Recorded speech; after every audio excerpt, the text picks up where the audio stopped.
julle. Hierdie gaan 'n kort inleidingkie wees tot 'n nuwe reeks wat ek graag wil aanpak. Die reeks gaan wees,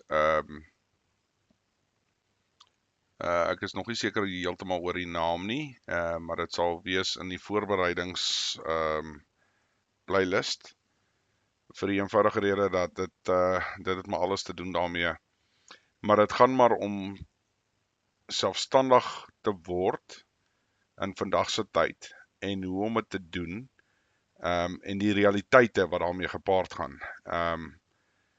Baie mense sê ja, nee, kom raak verselfstandig, maar die meeste van die mense kan dit nie volhou nie en hulle in die eerste jaar gaan hulle terug basies maar in die ou stelsel in of terug in die wêreld in, soos ek daarvan hou om dit te stel. So dis 'n reeks wat ek net wil behandel en maar basies maar net gesels oor wat is die realiteite en wat is die goedjies waarna jy moet kyk om af te skaf en wat is die goedjies wanneer jy of die realiteite wat jy moet besef en wat jy onafhanklik vanaf moet raak, wat nie altyd so maklik is nie, maar dis alles maar vleeslike goed.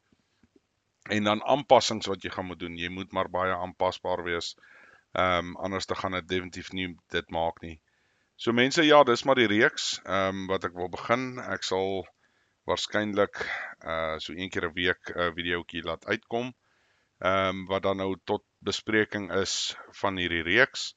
En ek hoop die meeste van julle sal dit luister en hooplik iets daaruit baat.